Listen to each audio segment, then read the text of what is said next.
Josh, would you say the pressure's on you now? There's more expectation on you. There's always pressure, regardless.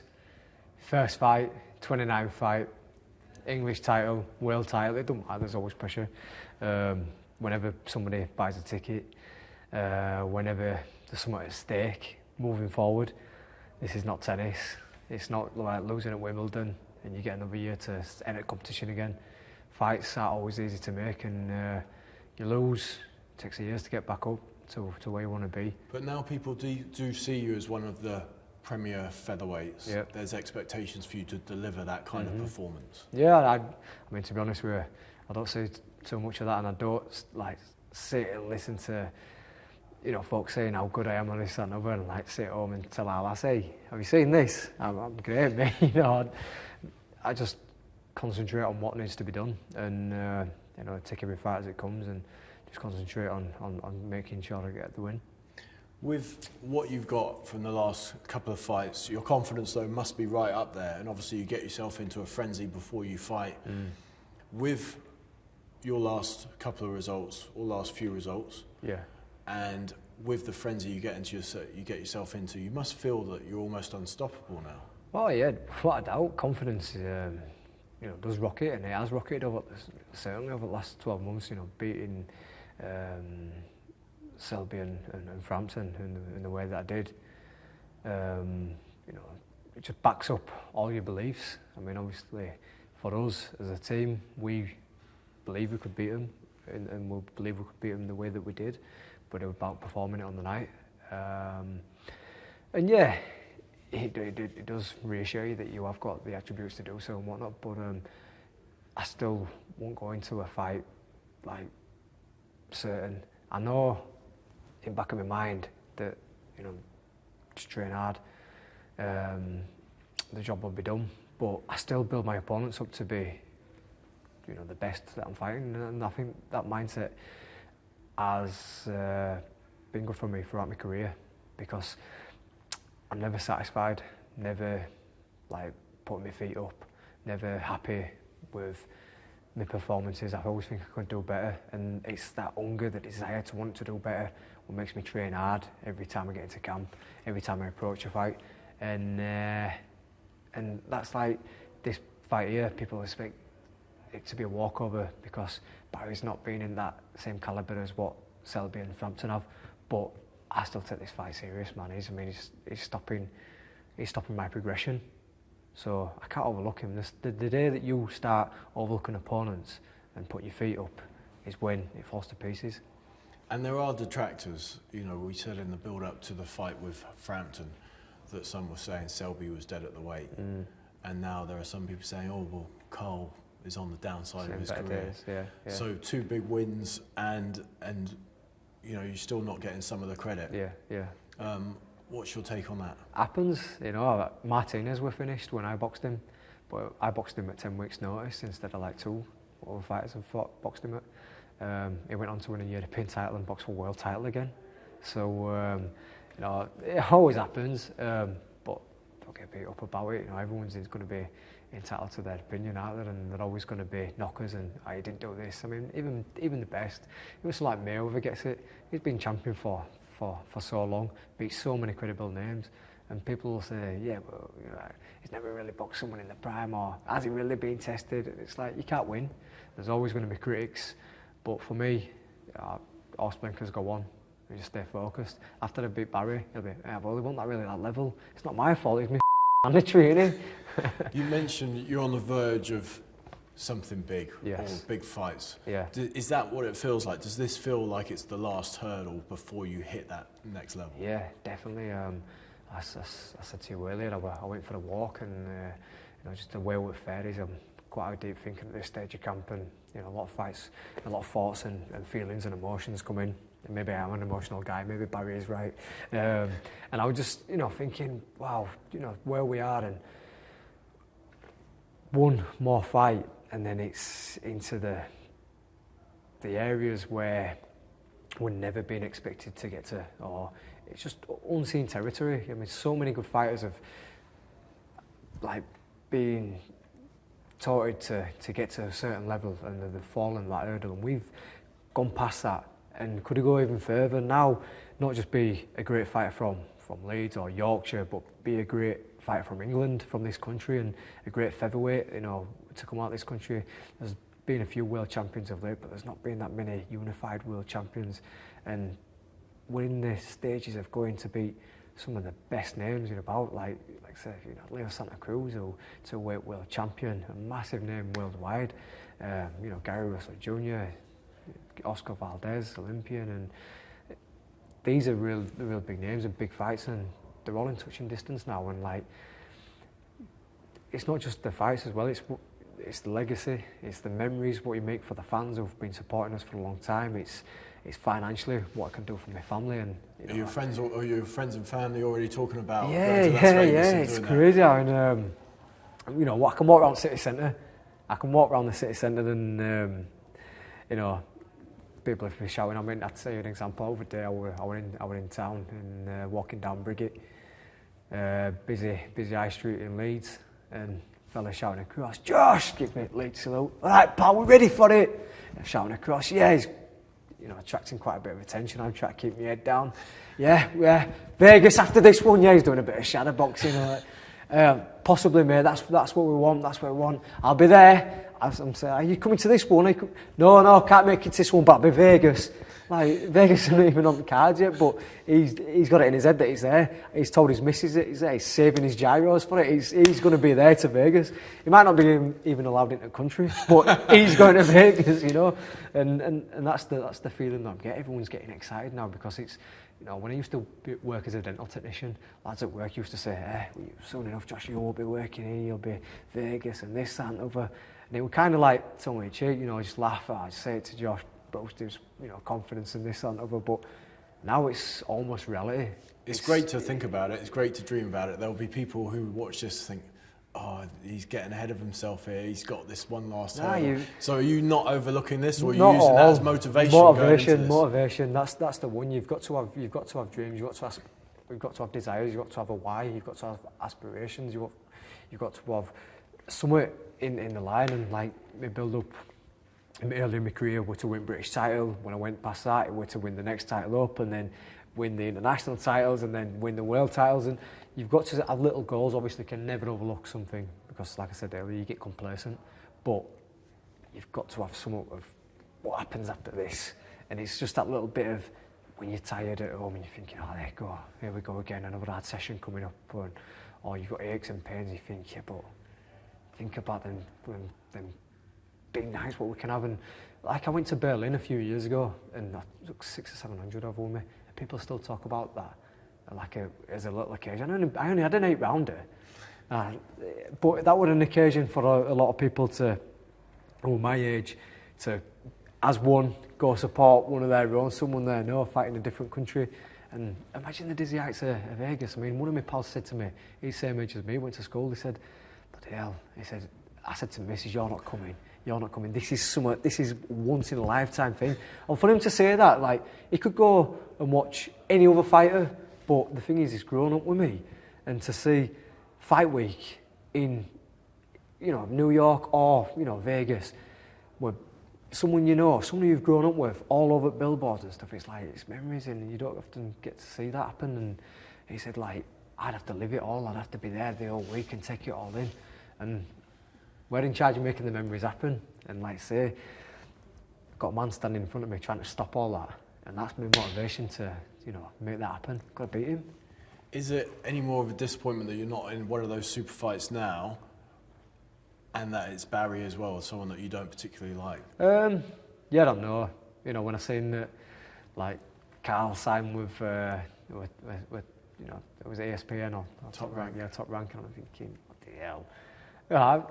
That should be me, you know, getting the big coverage over in the States after I've just won. But I don't get upset about it. You know, I've got to fulfill my mandatory. I ain't going to give up my title for anybody. And I think I'll probably get recognised as a better champion for fighting everybody who's been put in front of you. And it's just part of the process, you know. Get another fight back at home, another defence, and then it'll all happen in good time. It'll all happen in good time. You're not his biggest fan, are you, Barry? He said last week that, that you guys would never be friends. Yeah, I know, and it's a bit disappointing because I didn't set that tone. I didn't put that tone out there.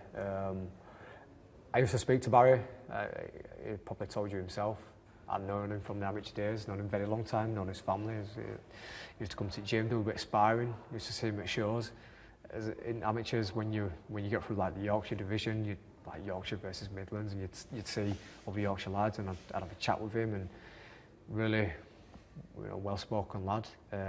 Even as far as the Boxing Writers Awards, 2014, stood on having a good chat, shake of hands and whatnot, and then he disappeared and he come back a bad man, like he'd been living in the Bronx for a few years, and I just see through his bad man persona, and I just think there's certain ways how you conduct yourself as a fighter, and to, badmouth everybody, people's achievements, and just little things like after we boxed Carl, it'd been an emotional night just before Christmas. Barry were trying to get in the ring, to make the show about him. There's times to do stuff like that, and I've never really badmouthed him personally. I don't like that. Someone just asked me about, his drug treat thing, and I said my piece on it, and that's that. And then since then, he's just got a bit ratty, and What did you get from the head-to-head where you made him jump? Apart from some enjoyment, by the way. Yeah. That Dominic tries to call. He says I'm an emotional person, but I think Dominic plays a massive part in telling him how good he is and working on his confidence and stuff like that. Obviously, he'll go into the gym. For his own merit, he's a boxer. He loves the sport and stuff. But I think, Dominic talks massively about me having people around me, others saying how great I am and this and other. That's a lot of everyone around me takes piss at me. I might be world champion, but I don't get the world champion treatment, that's for sure. I mean, bloody hell, my trainer's my dad, and he still speaks to me like a 16-year-old at times, and like he's got the reign over me. But I feel like when we stood looking at the way that I said certain things, and I could hear Dominic saying lots of things to Barry to make sure he kept his composure, to make sure that he didn't like flip out or react in a certain way. And I said a few other things just to see how we'd react to that after Dominic had said that. And he'd listened to Dominic, obviously.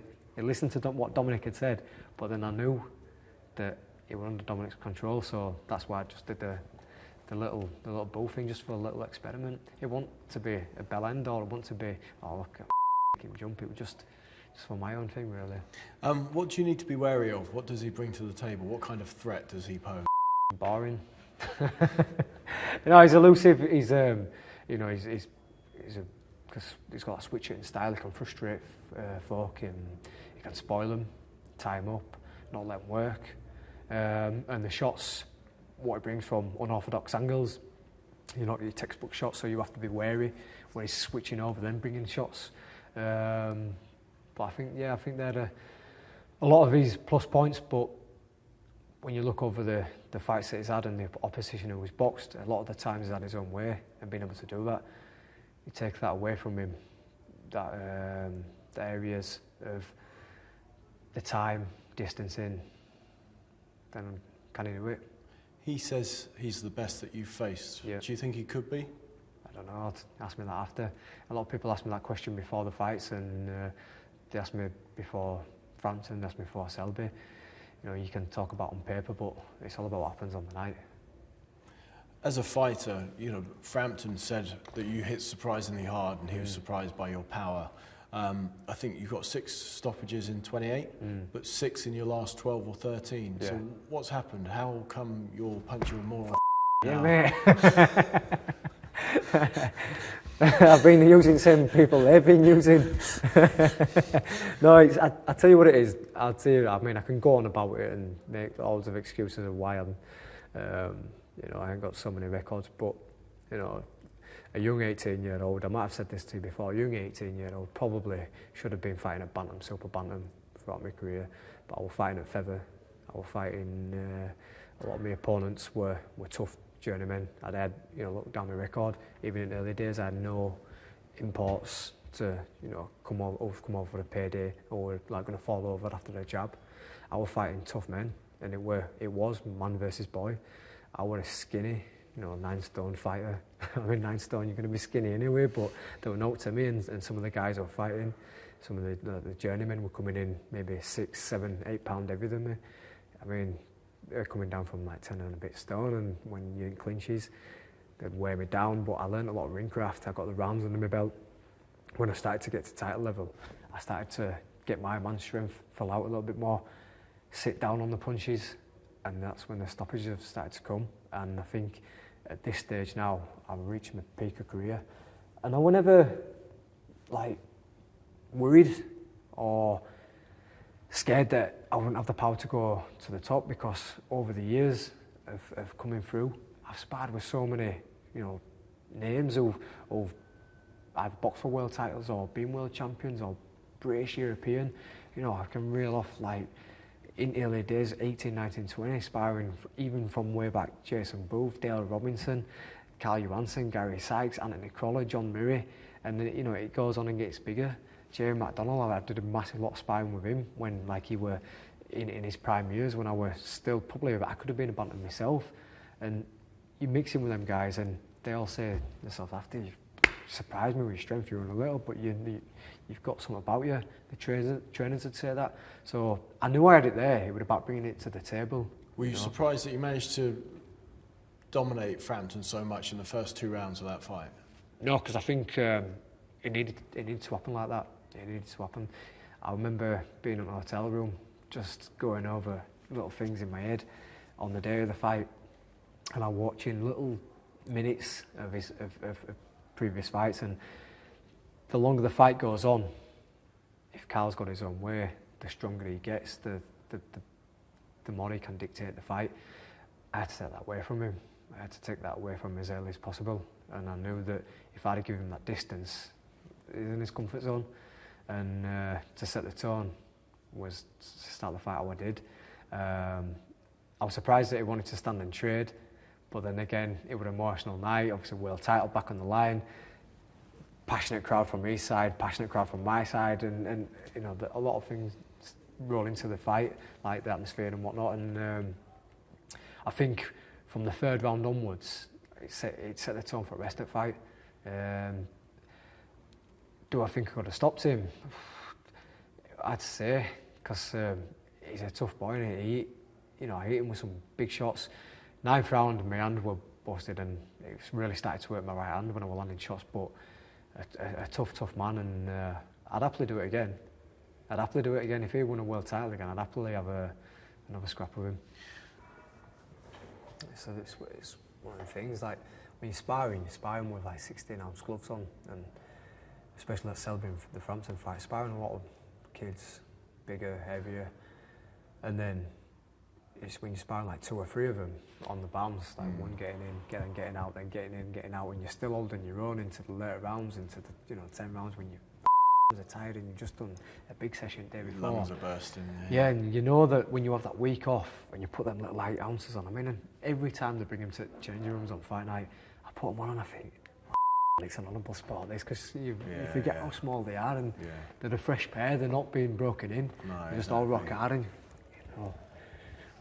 you do some damage tonight, and then you think, opponent's got them on us. Yeah, exactly, yeah. So the city's attention's turned to you now after a disappointing end to the football season. Yeah. All eyes on you. Going to give them something to cheer about?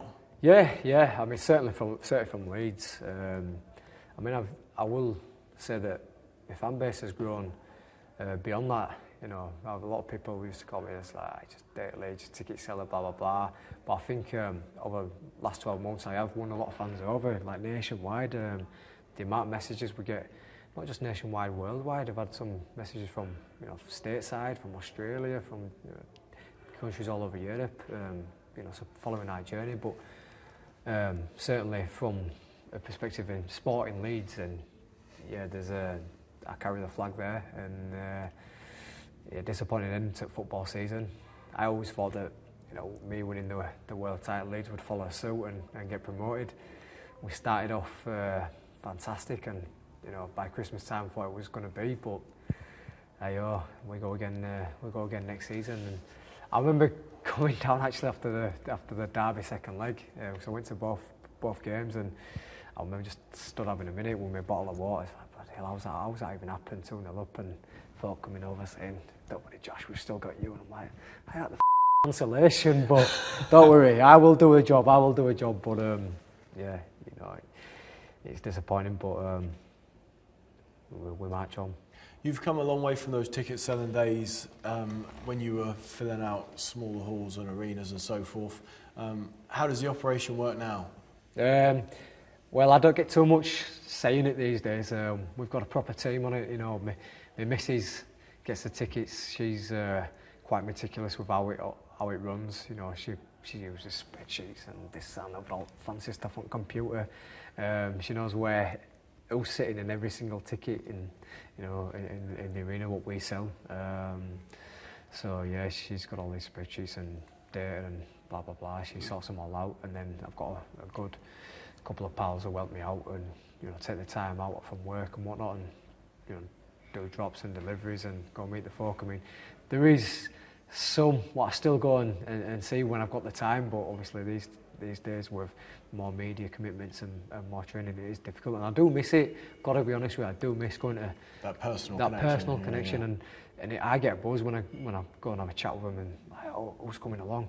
And they'll tell me, oh, there's me, my pal, and this is what we're going to do. We're going to get into town about this time, and then we're going to head there, then we'll go down to the arena and that. Wow, we're well up for it and that. Or they might say, oh, look, I just bought a new top for it, I can't wait. I'm going to give him it, what round and that, I'm going to put a bet on, and just miss that little bit of, personal connection. Yeah. But, I know they're out there, and I see plenty of messages on social media, and I speak to a lot of them on phone, and, like I say, it could be one of the last times we're at the Leeds Arena for a long time if I get my own way. If I get my own way this way, do the business and go stateside, then we're taking over America for a few years. Your dad's obviously your trainer, but you've had input from Billy Graham over the years as well, haven't you? We have, yeah. I think before the Selby fight, we had a good meet up with Billy, and I don't know how it came about, to be honest with you. I think we just had I think my manager Steve had put us in contact, and then someone else had put us in contact, and then we went over to Billy's house and just had a bit of a chat with him. Ended up being there 4.5 hours listening to all kinds of stories. I mean, some of the stuff he was telling me about, like when he boxed, Kostya when we were working with Hatton, hairs on the back of my neck. Cause I remember being a young lad watching that live, and it were fascinating, just to hear his side of it, and obviously behind the scenes and what goes on. And to a certain extent, you can relate to what he was saying, on fight night, what happens, and the feelings and the emotions of the dressing room, and then doing that little walk from the dressing rooms to the, to the ring walk, and it were exciting to hear. But other side as well, the fighting side of it, little pointers, and how they approach fights, game plans, and little things, and it was just nice, refreshing, and things what my dad had said over years, Billy were backing up, and it was nice to hear that, because someone who's been there and done it with many fighters, and to the highest level as well. And then after Selby, he came in again before Frampton, because I think he enjoyed speaking to us, he enjoyed coming to watch us train, and we invited him over, and he enjoyed all that. And I think it brought him back. He said to us himself, he'd not been to the Manchester Arena for some years, and he'd not been to a boxing show for some years, and he just, after the Frampton fight, he came over and gave me a hug, and he said, thank you. I said, what for, mate? Have I won you some money or something like that? We're like, no, you've brought it back for me. I haven't been to a show for a very long time, and I've got the buzz for it back now. And to hear that of someone like Bill, me and my old fella have watched on telly many years, and in so many big fights, it were quite nice to hear that. Because there were similarities between you and Ricky in the sense that you were ticket sellers and you were good to a certain level, but then you were going to get exposed, and it hasn't yet happened to you, and it didn't really happen to Ricky in the end. No, I know, and he lost to the very, very best, and we won't count that his last fight, because it were, he'd been through a lot then. But yeah, and he could drink a lot better than me. I'm pissed off a pint of Guinness, but One pint? Yeah, one pint. I mean, I can go all night, but I'll be pissed after one pint, telling you I love you and that. But yeah, a lot of similarities in that, just local lads who follow the local football team and men and people, and he's probably a little bit more funnier than what I am, but yeah, it's similar in just going to gym, give it a all, not the most talented, but just hard grafters, and be able to go to the very, very dizzy heights of world titles, and that's where, that's where the similarities, where he had a good relationship with Billy. Well, my dad is my dad, but we've got a good relationship in terms of training. Billy was with Ricky from day one. Dad's been with me from day one, so yeah. And he ticked a lot of things on his boxing bucket list. What's left on the list for you? What are the 3 or 4 things that you want to do before you retire? Bring out a calendar. Unified division. I want a unified division, man. I've set my stall out on that Ring Magazine belt, and I'm obsessed with. I've got a feature in the April's edition, 6 pages long. I mean, that's a creme de la creme in that magazine, and they've got me ranked number 2, and when number 2 ranks fights number 1, it's up for the Ring Magazine belt, and Leo Santa Cruz number 1. I want that fight. I really want that fight. He shared 24 rounds with Carl, but it never did what I did to Carl. He never did that to him. But I genuinely believe I can beat him. I've set my stall out and my mind out on unifying division. I mean, this is all, dream stuff. It's all dreamland, and sometimes I do have to pinch myself back talking about. But it's also like 36 minutes away from being reality. It's one man is stood in way of that. After all the people we've beat, after all the fights we've been through, all the hours and hours of gym work and punches to head, and it's just like there you can almost see it. You stood behind rattling fences. You can see all that dreamland, and it's just got to be that one man go through them gates, and you're in there, and it's like memories, stuff that people will talk about for years to come. Those who come along and went to the States to watch Josh fight in a unified division. That silly old Josh who used to run on from school, and now he's fighting at the very, very pinnacle, he's unifying the division. That's what I want to do, mate, and then hopefully I'll be able to buy an house with a swimming pool. Stories to tell the kids. Stories to tell the kids, yeah, and that's it then. I think we'll just take every fight as it comes after that. I won't mind getting that green and gold belt as well. At the WBC belt looks lovely. Try win as many as I can. Just keep on going, every fight as it comes, and then when my time's done, I'll get fat as my dad. Brilliant. Yeah. Thank you very much, Josh. Really appreciate that. Good speaking to you. Cheers, mate.